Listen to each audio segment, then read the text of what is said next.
할렐루야, 반갑습니다. TBC 성경 공부. 오늘은 56강입니다. 56강 A, 바울이 전파한 복음 로마서 전반부를 함께 공부해 보도록 하겠습니다. 우리 같이 서론 부분을 같이 한번 낭독해 보겠습니다. 소아시아와 그리스 지방의 여러 곳에서 복음 전도의 완성을 본 바울은 당시 로마 제국의 수도 로마에 가서 복음을 전하려고 계획하였습니다. 그가 이런 계획을 세우고 그것을 얼마나 열망하고 있었던가에 대해서는 그의 서신을 보아 분명히 알 수 있습니다. 로마행 계획을 세워놓고 때를 기다리고 있던 바울은 자기가 로마에 가기 전에 로마 교회에 대한 자기의 관심과 로마 방문 계획, 그리고 자기가 로마에 가서 전하려고 하는 복음의 내용에 대해서 미리 로마인들에게 간단히 알려둘 필요성을 느낀 것입니다. 따라서 본서에서는 다른 서신들과 같이 교회의 실제 문제와 거기에 대한 해답이나 충고가 취급되어 있지 않고 자기가 믿는 바 신앙의 내용과 복음의 핵심적인 진리를 피력하고 있습니다. 이렇게 그가 한 번도 방문해 본 일이 없는 로마교회 신자들에게 자기의 복음의 확신을 피력하며 복음의 진수와 기독교의 실천 도덕 문제를 기록함으로써 그들에게 신령한 은사를 나누어 주며 복음에 굳게 서서 같은 신앙의 자리에 들어가기 위하여 로마서를 기록한 것입니다. 생각을 여는 질문 같이 한번 읽어봅니다. 읽습니다.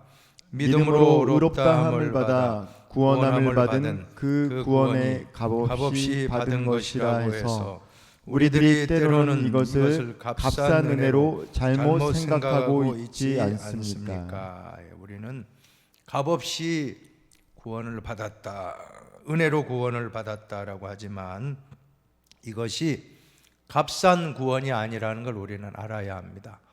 값비싼 예수 그리스도의 보혈을 흘려주셨기 때문입니다. 예수님의 값비싼 희생이 있었기 때문에 우리가 구원받고 하나님의 자녀가 되었다는 사실을 알 때에 우리는 이 구원을 값싼 싸구려 구원이 아니라 값비싼 십자가의 예수 그리스도의 보혈의 은혜로 구원받았다는 것을 우리는 늘 기억해야 될 줄로 믿습니다. 이제 용어의 해설입니다. 첫 번째로 하나님의 의입니다. 하나님의 의라는 말과 반대되는 것이 인간의 의인데, 하나님의 의는 하나님으로부터 나오는 의라면 인간의 의는 인간으로부터 나오는 의라고 할 수가 있습니다. 이 의라는 것은 법정에서 사용하는 용어라는 것입니다. 재판을 받는데 재판장이 죄인임에도 불구하고 어렵다고 인정을 해주는 것입니다. 그래서 죄가 용서받고 하나님과 바른 관계를 맺는 것, 이것이 바로 의라고 하는 것입니다. 그런데 이런 과정 가운데서 인간의 행위, 인간의 공로, 인간의 힘으로 하려는 것이 아니라, 즉 인간의 의가 아니고 하나님의 의로, 하나님의 방법으로, 하나님의 십자가의 은혜로 우리는 구원받게 되었다. 이것이 바로 인간의 의가 아니라 하나님의 의라고 하는 것입니다. 그러므로 인간은 하나님께서 은혜로 주시는 선물인 믿음으로 말미암지 않으면 이 의를 얻을 수 없다는 것입니다. 에베소 2장 8절을 같이 한번 읽어보실까요? 같이 읽습니다. 너희는 그 은혜에 의하여 믿음으로 말미암아 구원을 받았으니 이것은 너희에게서 난 것이 아니요 하나님의 선물이라. 하나님의 선물이라는 것. 믿음으로 말미암아 구원을 받는 것은 하나님의 의이고, 이것은 오직 은혜, 오직 예수, 오직 믿음, 이것이 바로 하나님의 선물이라는 것을 우리는 깨닫고 이 값비싼 하나님의 십자가의 은혜를 우리가 잊지 말고 늘 하나님의 의를 내세우고 내 의, 내 공로, 내 모든 공로는 다 십자가에 못 박고 오직 하나님의 의, 하나님의 공로, 하나님의 은혜만 앞세울 때 우리는 하나님이 기뻐하시는 삶을 살아갈 수 있다고 저는 믿습니다. 두 번째로 화목제물을 보시면 이 화목제물이라는 단어는 화해하다, 온전하다라고 하는 두 가지 의미가 있습니다. 하나님과 인간 사이에서 화해가 이루어지는 것입니다. 그것을 위해서 짐승을 잡아서 피로 드리는 제사가 바로 화목제사.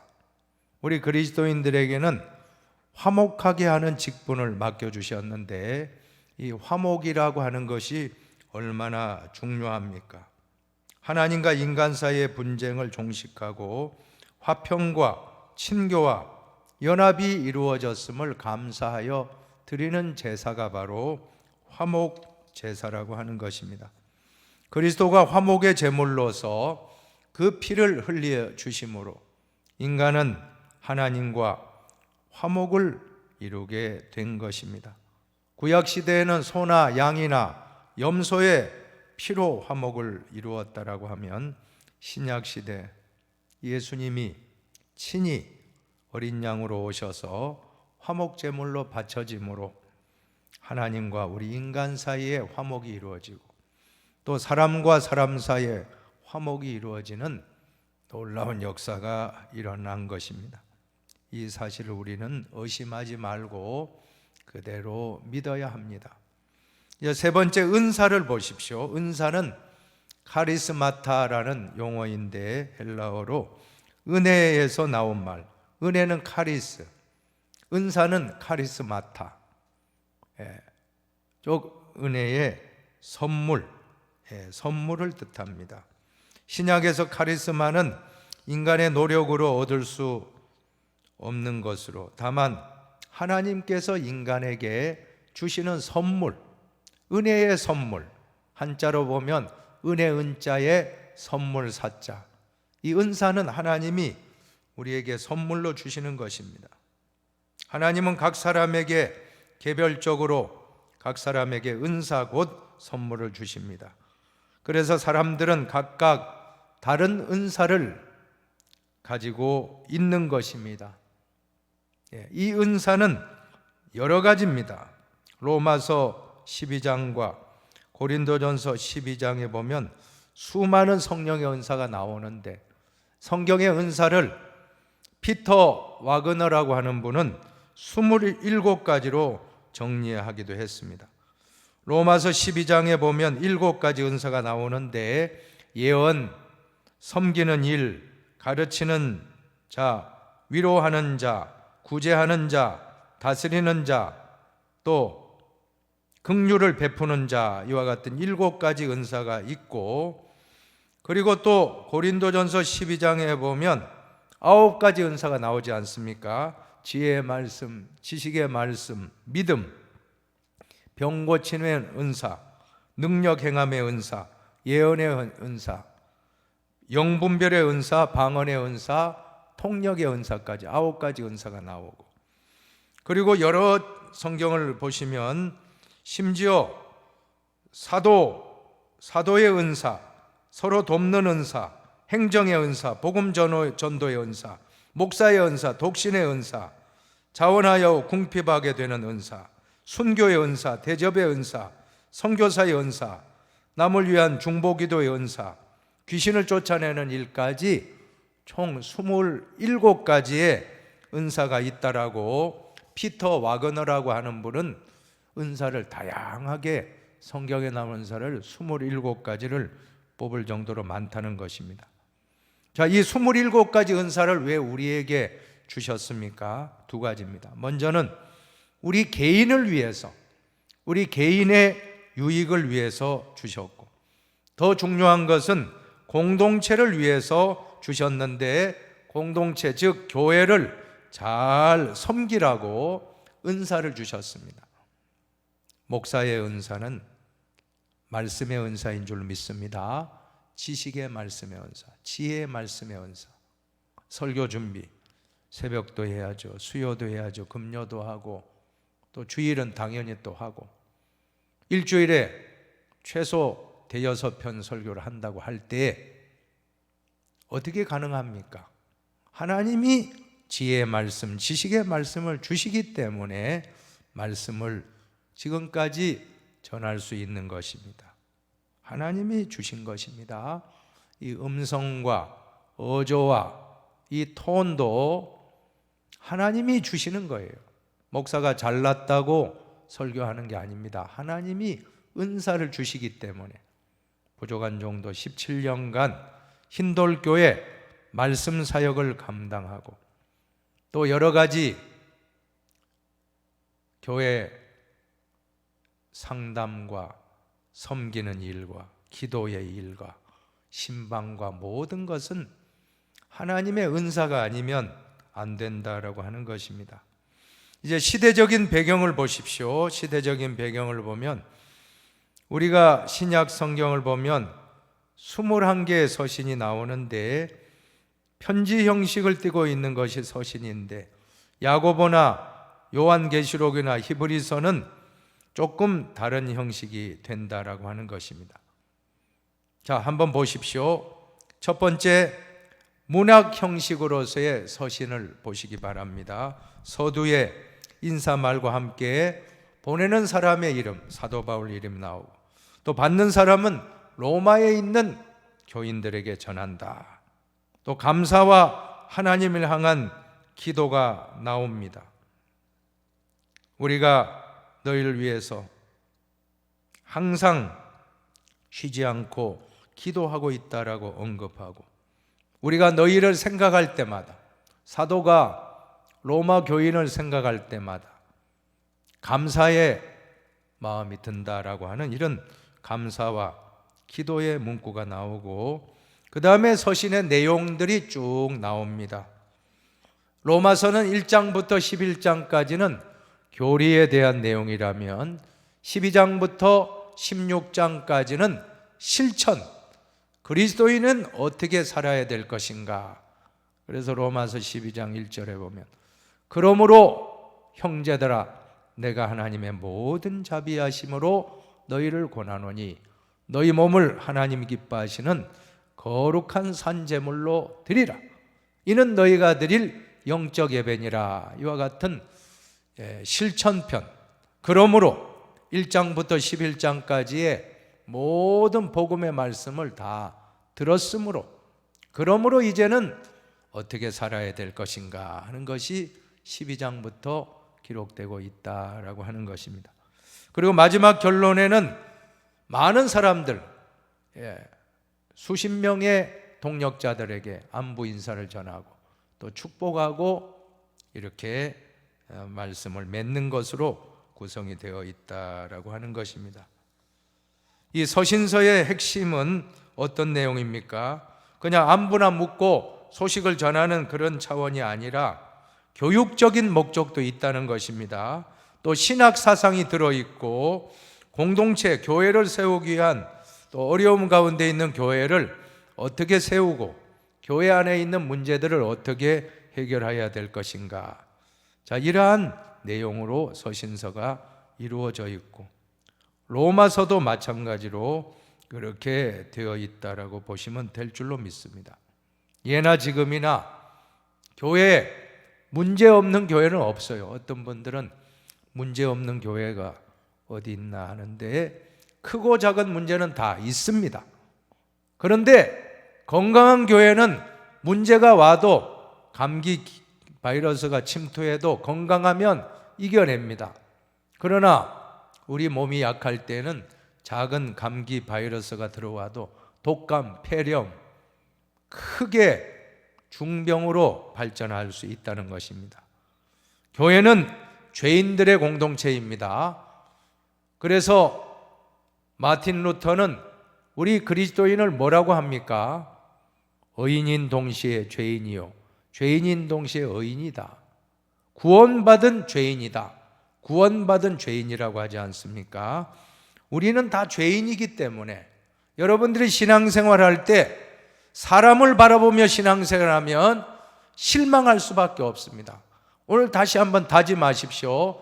사람은 믿을 대상이 아니라 사랑하고 용서하며 살 대상이다 생각하십시오. 마음을 바꾸십시오. 사람을 믿었다가 자기 발등 지키는 사람이 한두 명이 아닌 것입니다. 왜 병원에 병자들이 왜 갑니까? 병원은 병자들을 위해 존재하듯이 우리 교회도 죄인들을 위해 존재하는 곳입니다. 그런데 죄인인 사람을 바라보고 신앙생활을 한다는 것은 어불성설인 것입니다. 말이 되지 않는다는 것입니다. 오늘 이 시간 우리는 이 서신서를 보면서 교회의 모습을 돌아보고 부족한 사람들이 모여서 구성된 우리 흰돌교회가 정말 아름다운 교회 되는 것은 우리 인간이 아닙니다. 하나님이 하셔야 된다는 겁니다. 하나님이 하셨습니다. 한번 해봅시다. 하나님이 하셨습니다. 하나님이 하셨습니다. 하나님이 하십니다. 하나님이 하십니다. 하나님이 하실 것입니다. 하나님이 하실 것입니다. 네, 그렇게 신앙생활을 하시고 절대 인간적으로 하지 마시기 바랍니다. 인간적으로 하면 하루에도 10번, 20번 시험에 들 수밖에 없는 것이 바로 교회입니다. 절대 사람을 보지 말고 믿음의 주여 또 온전케 하신 예수를 바라보고 믿음 생활 끝까지 승리하시기를 주님의 이름으로 축복합니다. 두 번째로 시대적인 배경을 보십시오. 한번 같이 한번 읽어봅시다. 이 서신을 받은 로마 교회의 기원에 대해서는 명확히 알려진 것이 없으나 바울이 교회를 설립한 것도 아니고 편지에 앞서 방문한 일도 없었던 것만은 분명하다. 두 번째로 보시면 시대적 배경인데 로마서는 로마 교회에 보낸 편지글인데 참 놀라운 것은 사도 바울이 로마에 가기 전에 이미 로마의 교인들이 존재하고 있었다라고 하는 것입니다. 그래서 사도행전 28장 15절을 보시면 그곳 형제들이 우리 소식을 듣고 아비오 광장과 트레이스 타베르네까지 맞으러 왔다는 말씀이 나와요.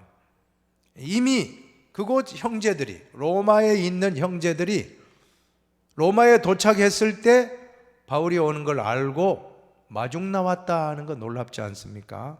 로마에 이미 교회가 있었고 사도 바울은 한 번도 만나본 적이 없는 로마 교인들을 향해서 편지글을 통하여 기독교로는 어떤 종교인가 본인이 안 갔기 때문에 직접 가는 게 아니기 때문에 아주 상세하게 기독교라는 어떤 종교인가 하는 것을 로마서 1장부터 로마서 16장까지 잘 기록했습니다. 그래서 여러분이 기독교가 어떤 종교인가 아시기 원한다면 로마서를 한 10번만 정독하십시오. 한 20번만 정독하면 아하, 기독교라는 이런 종교구나 라고 알 수 있는 것이 바로 로마서라고 하는 것입니다. 로마 교회는 상당수의 유대인들과 이방인들이 혼합되어 있었습니다. 처음에는 로마에 거주하는 유대인들이 많았으나 점차로 그 주위에는 많은 이방인들이 개종하여 돌아오게 되었을 것으로 생각하는 것입니다.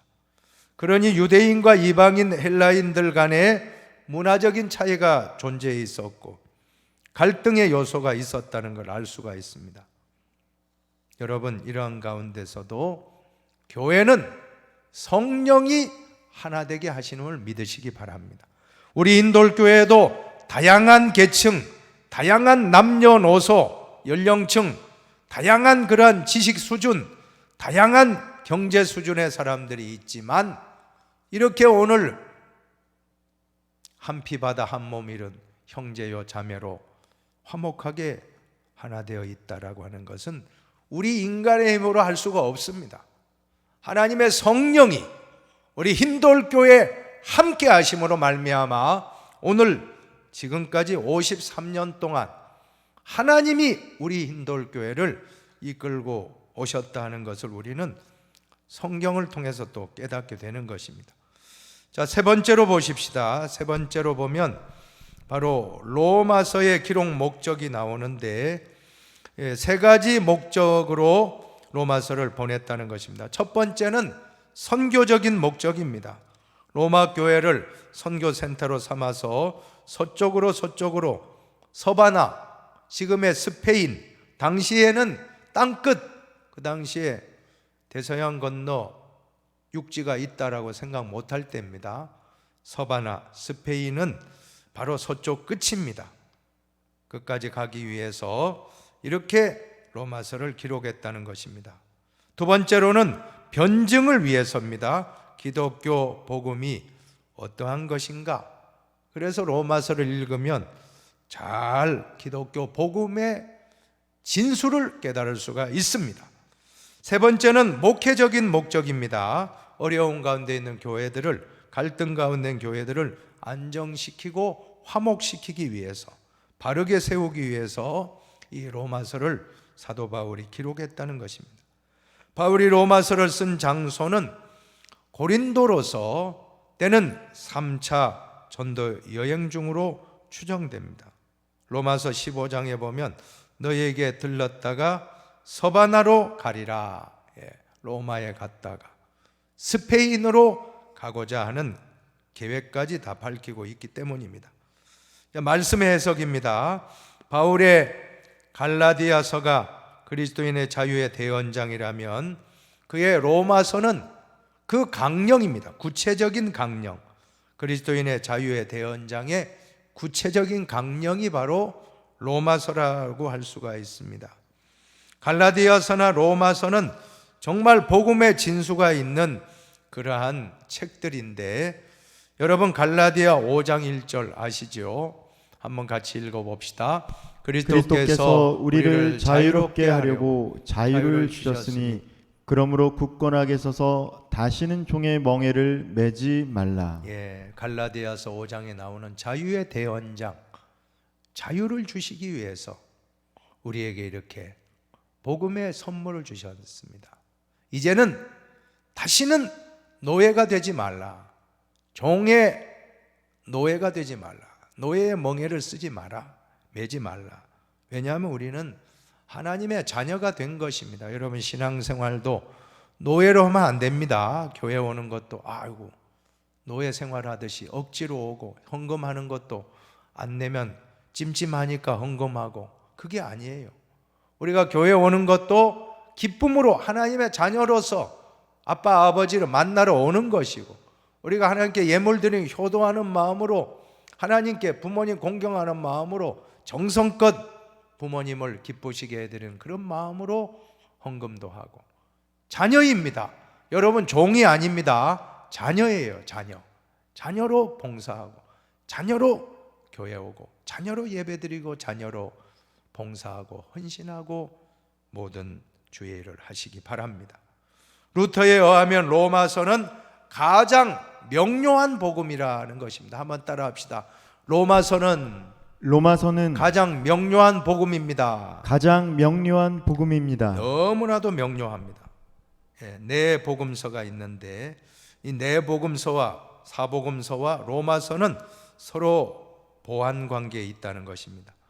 복음서가 복음을 선포하고 있다면 로마서는 그리스도인의 신앙을 심오하고 명확하게 진술하는 것입니다. 사도 바울 로마서 1장 16절에서 나는 복음을 부끄러워하지 않는다라고 선포하고 있습니다. 그 당시에 예수 그리스도의 십자가는 부끄러운 사건일 수밖에 없었습니다.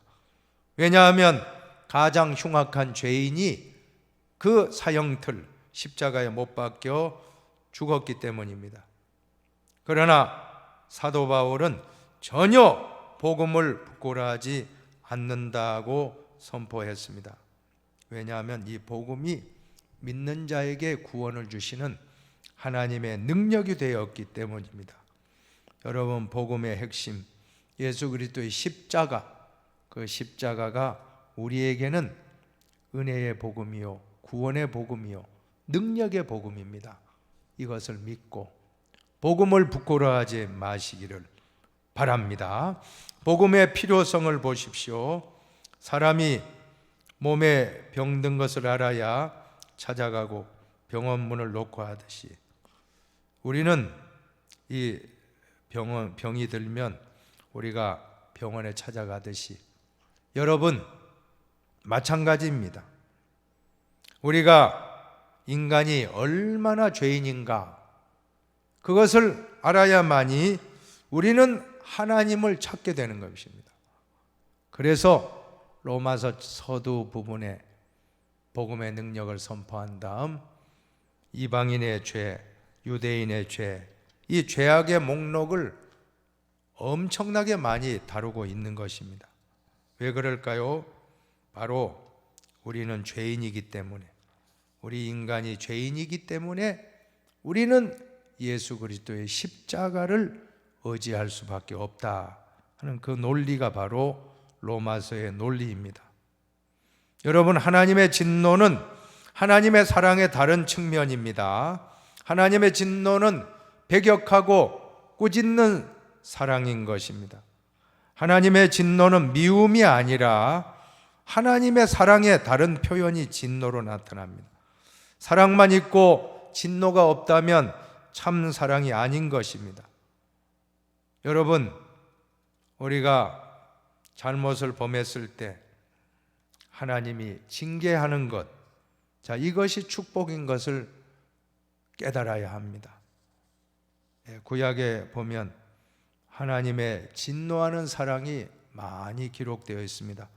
선악과를 따먹은 아담과 하와가 에덴 동산에서 쫓겨나는 사건도 있고, 노아의 홍수 심판 사건, 소돔과 고모라 유황불 사건, 또 사사시대에 불순종했을 때 이방 민족을 통해서 고통받게 하는 사건들, 또 나라가 결국 망하고 포로로 끌려가는 사건 등등 하나님의 말씀에 대한 불순종을 했을 때 하나님이 진노하시는 심판의 역사, 이것이 성경의 역사라고 할 수 있는 것입니다. 로마서 1장에 보면 하나님의 진노와 여러 가지 죄악의 목록이 들어있는데 크게 세 가지입니다. 첫째는 우상 숭배의 죄입니다. 하나님이 없는 삶, 하나님 아닌 엉뚱한 우상을 숭배하는 것입니다. 두 번째는 성적인 죄악입니다. 남자가 남자와 더불어 부끄러운 짓을 하고 여자가 여자와 더불어 부끄러운 행동을 하고, 오늘날에도 얼마나 성적으로 타락한 모습입니까? 그 당시에도 그런 타락이 있었습니다. 세 번째로는 인간관계에서 발생하는 수많은 악들이 나옵니다. 총 21개의 죄악의 목록들이 기록이 되어 있습니다. 자, 이러한 모든 죄악에 대해서 하나님이 진노하는데 하나님의 가장 큰 진노의 표현이 나와요. 24절, 26절, 28절에 보면 내버려 두셨다. 하나님이 내버려 두셨다. 내버려 두셨다는 것이 신학적으로는 하나님의 유기사상입니다. 유기사상. 유기라는 것은 버린다는 뜻이거든요. 여러분, 잘못할 때 책망받고 매맞는 것이 축복입니다. 제일 무서운 것은 하나님이 내버려 두시는 겁니다. 잘못하는 사람을 하나님이 심판하지도 않고 내버려 두신다는 게 그것이 복이 아니에요. 하나님을 떠나서 사업도 잘 되고 또 건강하고 자녀도 잘 되고 또 모든 일이 잘 풀린다, 이 사람 복 받은 사람이 아닙니다. 그 사람은 정말 문제가 많은 사람입니다. 그러나 하나님의 택한 사람은 하나님을 떠나서 세상에 나가서 잘 먹고 잘 살지 않습니다. 꽝 하고 하나님이 진노하시는 걸 깨닫고 천부여 어지없어서 손 들고 옵니다. 두 손 들고 항복하고 주님 앞에 투항하는 것, 이 사람이 복받은 사람이지, 그러한 징계가 없고 매가 없다라고 하면 사생자는 징계가 없다고 하지 않습니까? 여러분, 내버려 두셨다는 것이 하나님의 진노의 가장 큰 심판의 모습인 것입니다. 바울은 구원의 보편적 필요성을 전 인류가 처한 실존적 상황에서 시사하고 있습니다. 그는 먼저 이방인의 죄와 더불어 불의에 대한 하나님의 진노에 대하여 기술하고 있는 것입니다. 이제 그 다음은 유대인의 죄입니다. 이방인만 죄가 있는 게 아니고 2장에 보면 3장까지 유대인들의 불의에 대한 하나님의 진노가 있을 것을 진술하고 있습니다.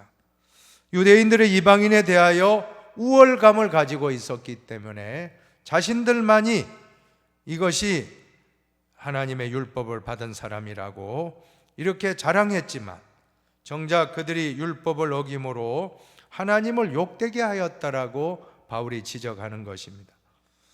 나는 대단하다. 나는 너희와 다르다. 이것이 바로 우월감이고 선민의식인데 오늘 우리도 이러한 마음 갖고 있다면 여러분 교만하면 안 돼요. 우리는 절대 바리새인은 되지 맙시다.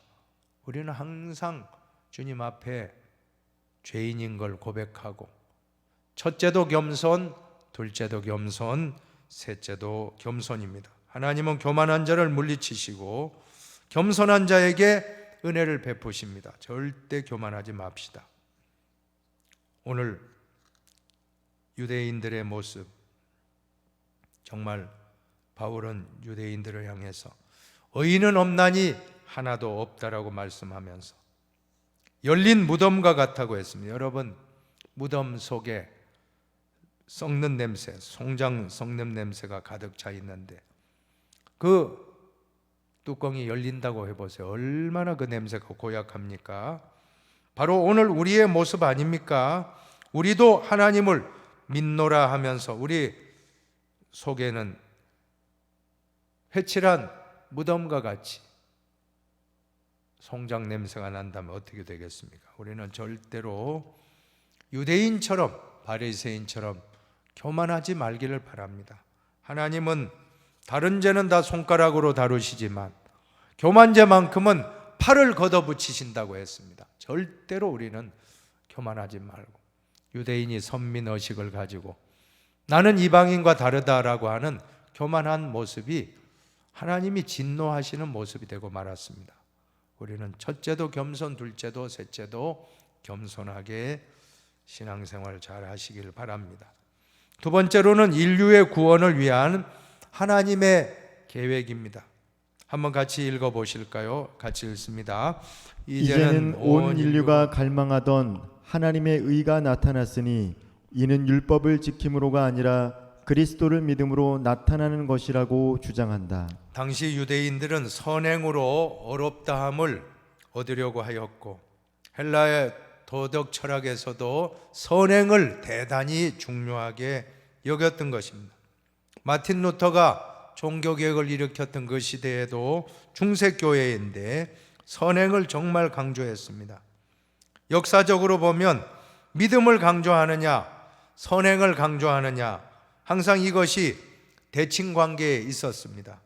어떤 때는 믿음을 강조하고 어떤 때는 행위를 강조합니다.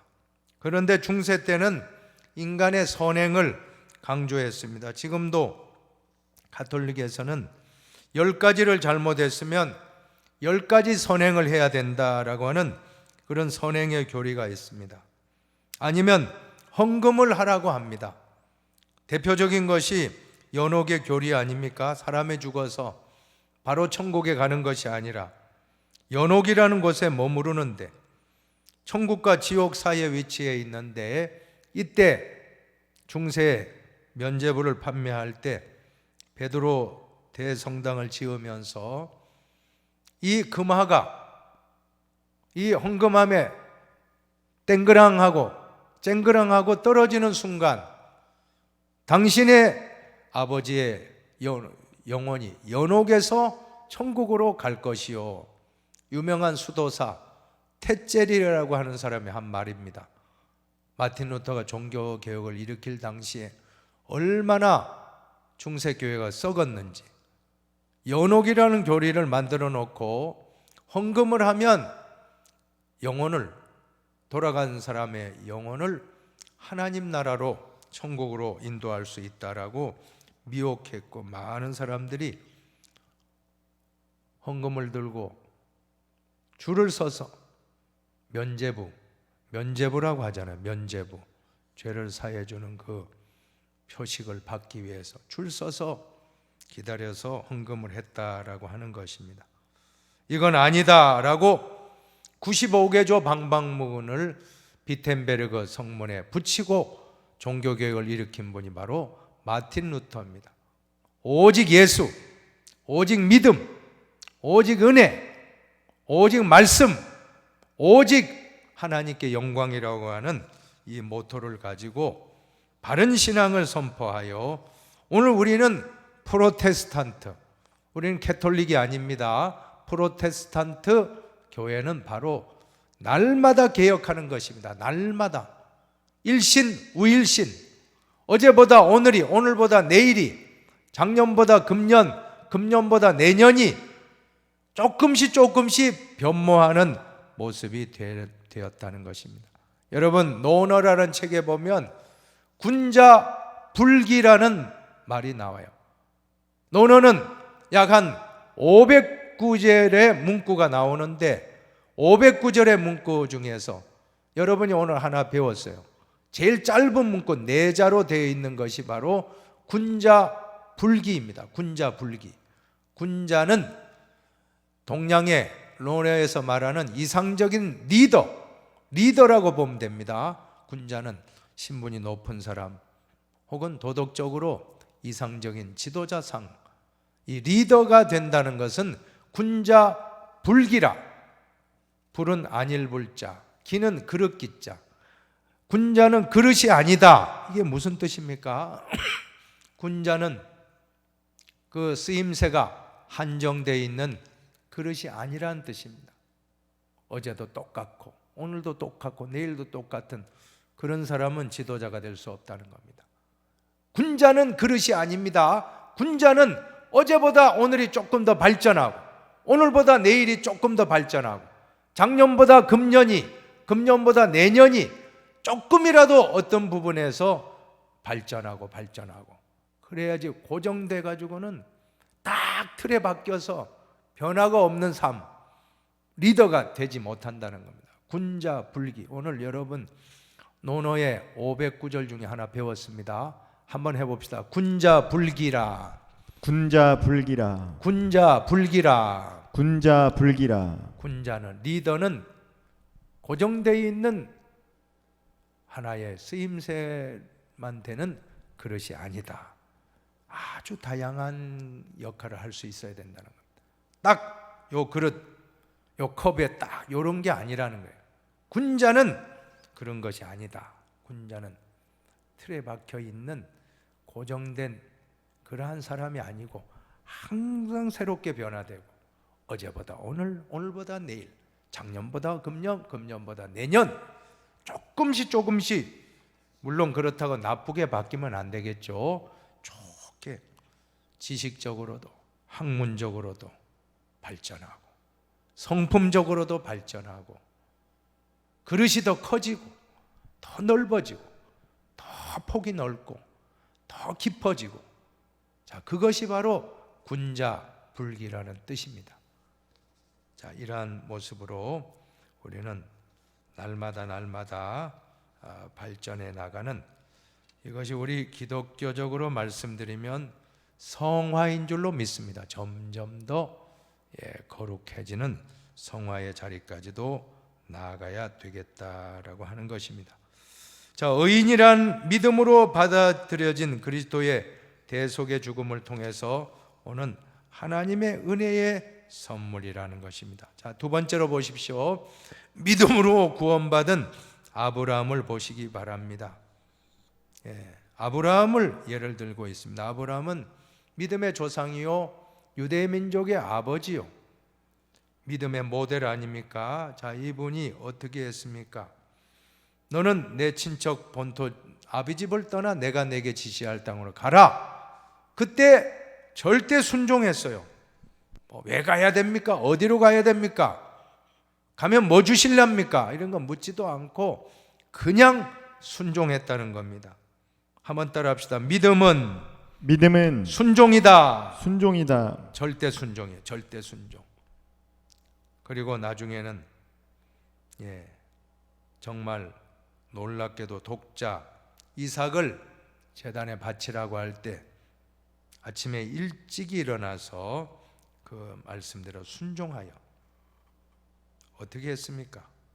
하나님이 깜짝 놀랍니다. 아브라함아, 네 아들 독자 이삭을 손대지 마라. 네가 진짜 나를 경외하는지 이제 알았노라. 수풀에 걸린 수양을 가지고 대신 제사를 드려라 라고 말씀하시는 걸 우리는 알고 있습니다. 자, 여기에서 우리는 믿음이라는 것은 단순히 믿음으로 어렵다함을 받는 거로 끝난 게 아니고 행위로도 어렵다함을 받아야 한다는 것을 우리는 깨닫습니다. 행위는 바로 순종입니다. 여러분, 믿음 좋다 하는 것은 순종입니다. 순종을 잘하는 사람이 됩시다. 그래서 로마서에 보면 1장부터 11장까지는 믿음이라면 12장부터 16장까지는 행위, 즉 실천입니다. 믿음을 가진 사람은 반드시 실천하라. 이것이 로마서의 중요한 구조가 되는 것입니다. 자, 믿음으로 어렵다함을 얻은 사람은 어떤 복을 받게 됩니까? 5장 1절로 4절까지 한번 읽어보십시다. 5장 1절로 4절까지. 그러므로 우리가 믿음으로 의롭다 하심을 받았으니 우리 주 예수 그리스도로 말미암아 하나님과 화평을 누리자. 또한 그로 말미암아 우리가 믿음으로 서 있는 이 은혜에 들어감을 얻었으며 하나님의 영광을 바라고 즐거워하느니라. 다만 이뿐 아니라 우리가 환난 중에도 즐거워하나니 이는 환난은 인내를, 인내는 연단을, 연단은 소망을 이루는 줄 알미로다.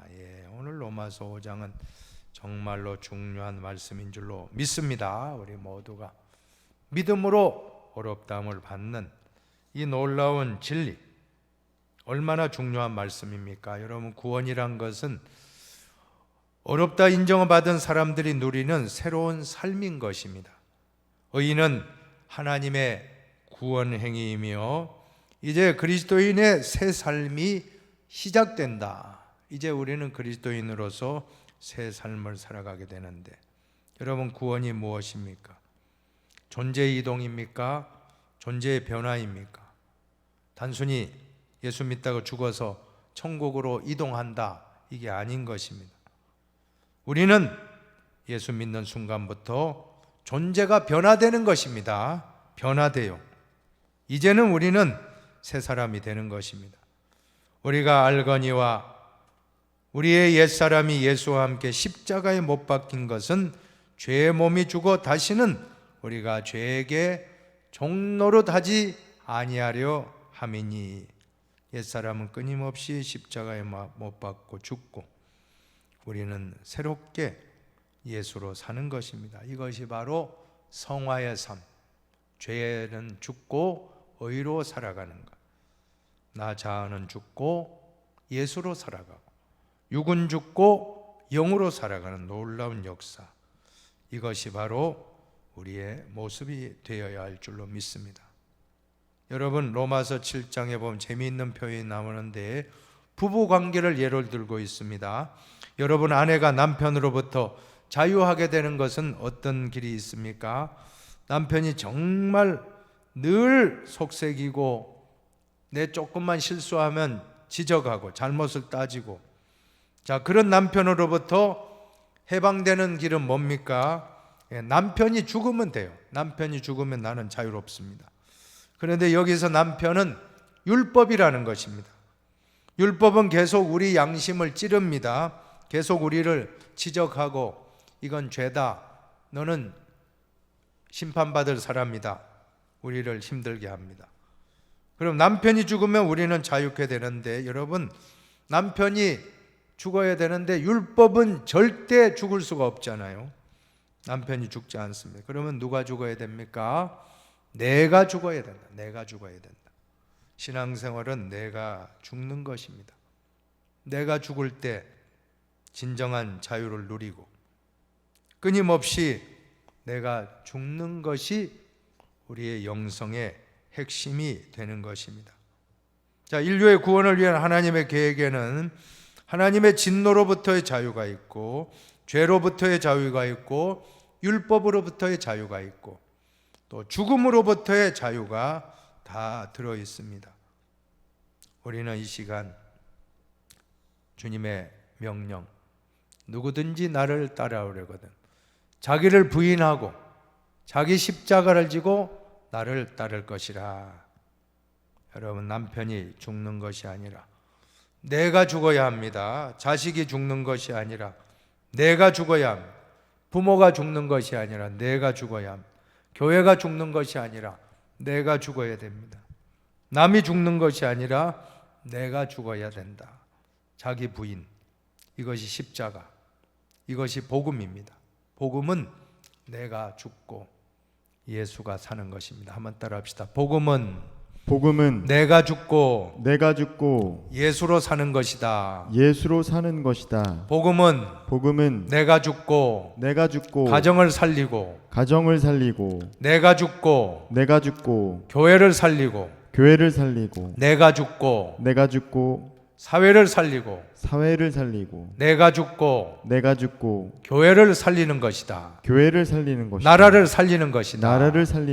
내가 죽는 것, 이것이 바로 진정한 자유와 해방이 거기에 있다는 걸 꼭 믿으시고, 오늘 이 로마서 전반부 말씀을 잘 정리하고 이제 다음 주에는 실천편 로마서 후반부 말씀을 12장부터 16장까지를 잘 읽어오시고, 또 다음 주는 그리스도인의 윤리 부분을 같이 이어서 공부. 그래서 이제 오늘 우리가 배운 이 귀한 말씀 56강 이 강의를 잘, A 강의는 마치고 다음 주에는 56강 B 윤리편을 공부하여 이제 마치려고 합니다. 잘 준비하셔서 다음 주까지 한 주 더 연장해서 이 로마서 강해를 잘 공부하고 여러분들에게 큰 유익이 있는 그런 시간이 되기를